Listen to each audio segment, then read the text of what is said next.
trying a restaurant called Prime on Peachtree in Atlanta, Georgia. Oh, this is about to be a good one, y'all. For those who don't know what Prime on Peachtree is, this restaurant is owned by the iconic Lil Bow Wow. Or should I just say Bow Wow? Let's leave a little off. I actually ran into Lil Bow Wow at the Falcons game. Sorry, bro. Hey, man, I'll be seeing you soon, bro. I say that. He didn't know who I was. It's all good, but I guarantee you, Shad Moss, Bow Wow, after this review, you'll know exactly who your boy is. And I'm gonna go ahead and give Bow Wow his flowers because I think he deserves this. There was a point in time where Bow Wow ran the music game. It was between Bow Wow and the other one was Soulja Boy. Obviously, music has evolved since then, but I will never forget the early 2000s when Bow Wow was that ever. Bow Wow, you're a legend in my eyes, brother. Straight up. Anyway, the customer service was nice. The restaurant looks beautiful inside. From the bar area, which looked well lit in red. The sitting area, which was not so spacious, but it was, it was nice. The event space and also the decor. All that was just on point. Then I went next door. They have a cigar lounge. The cigar lounge looks nice too. From the pictures, the bar area, the TVs, and they even have bottles that just look beautiful on the wall. Needless to say, this restaurant is amazing. But with a beautiful lounge and a beautiful restaurant comes with beautiful prices, which we'll talk about later. And also, sometimes longer wait times. I waited about, I'd say 45 minutes for my food, and as you can see, there was barely anybody in the restaurant. I spent damn near $100. Let's see what it's hitting on. We got a French toast sandwich. Oh my God. Hey, yo.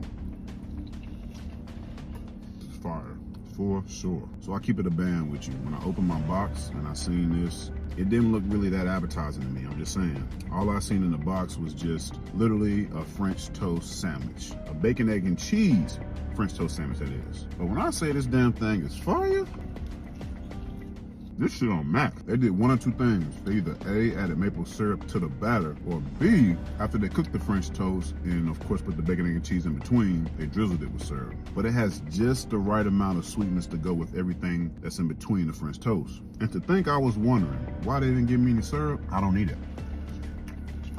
This shit right here is a banger. So we got honey hot fried chicken. Yeah. I gotta say, the wings are like that. So for one, I didn't quite order this, I don't think. No, I didn't. Prime honey hot fried chicken. I was expecting to get a breast or a thigh. I got 3 whole wings and 2 sides. Definitely not what I paid for, Shad Moss. But I will say, what you gave me was pretty good. The wings are fried perfectly. The honey hot on the wing is a nice even balance. They are saucy and wet, just how I like it. The meat easily pulls off the bone. The presentation is nice. The only thing I will say about these wings are, they are a little messy. So if you don't like getting your face messy or your hands messy, you might have a problem with that. But if we're going by pure taste, if we're going by the honey hot chicken, the definition, I gotta give it to you. Bow Wow, Shad, this is it. We got some broccolini. Broccolini is good. So here's a hot take, or unpopular take. Broccolini is a little bit sweeter than regular broccoli. But I can honestly say, and this may be just an unpopular opinion, broccolini favors asparagus a whole lot. This was done right, and it's good. Mac and cheese. Okay, so we got mac and cheese with really a whole lot of cheese. Now I understand, y'all, mac and cheese is supposed to be simply mac and cheese. But mac and cheese should also have a little swag to it. I shouldn't only taste the cheese that it's made with. You feel what I'm saying? There should be some type of seasoning salt, whether it be salt, pepper, or whatever the case is. The only thing I can taste in this mac and cheese is simply just straight sharp cheese. And to me, I ain't really a fan of this. Point blank period. Some of y'all may like that, and that's cool. But mac and cheese, in my own opinion, is only as good as your cheese, your seasonings, and your salt. And this ain't, no. We got biscuits and gravy. Let's try this out. Okay. To the chef that made this, I feel like you made something so simple way harder than what it had to be. I do. So we got 2 biscuits, 2 egg biscuits actually, 2 scrambled egg biscuits, and on top we have the gravy. The biscuits, they're pretty good for the price. They are a nice size, I can tell you that. They're not overcooked, fluffy. The biscuits are really made just how I like them. Let's get on this gravy. I'm not too much of a fan of a gravy. I'm gonna tell you why. So this is chicken sausage gravy, which I ain't really got a problem with. When I think of a gravy, right, it's particularly sausage gravy of any type, I think of a nice, beautiful white roux with black specks in it from the black pepper and bacon fat if it's a sausage gravy. Most importantly, I'm looking for a thick sauce, a thick cream. You feel what I'm saying? This really ain't got that. All I see is sausage and peppers. And the biscuits are way too big and fluffy and way too packed for it not to have a nice thick gravy. Next we have grits.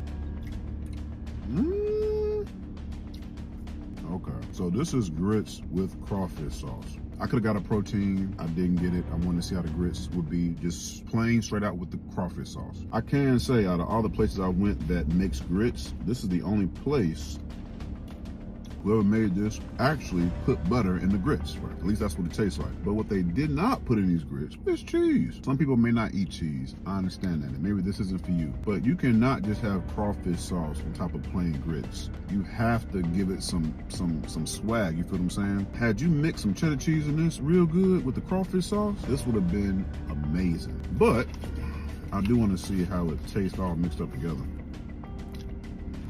Yeah. I think for the price, you could have given me more crawfish sauce. That's one. And two, you should have put cheese in these. That would make these a whole lot better. Last but not least, we got dessert.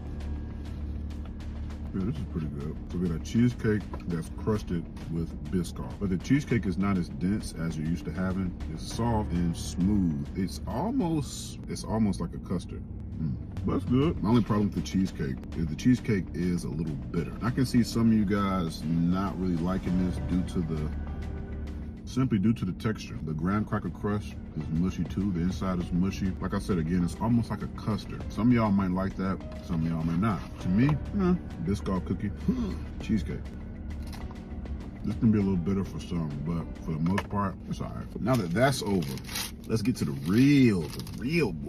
Today I was charged $92.33. Bill would have been $72.10, but taxes took me up, $20. Restaurant fee, 3%. What in the is that? Auto gratuity on takeout is complete and without prior notice, it's horse. Now some would say, Bow Wow, pay your workers more. All right, me, I'm okay with a percentage of my bill going to the service because I understand servers need to get paid. I am 100% with that. I tip servers all the time. But an auto 20% gratuity service charge is just, that's insane. I can definitely see that issue, that small issue, deterring people from coming to your restaurant. But hey, do what you do. On top of that, Bow Wow, parking. You gotta pay for parking. All I wanna do is park and eat my food, and I gotta pay $10, $20 before I even get to the dough. That shit's insane, man. But I can say, although the prices and the charges are bullshit, I did have some nice to-go containers that I can appreciate. Food today wasn't bad. If you are ever in the Atlanta, Georgia area, check this place out.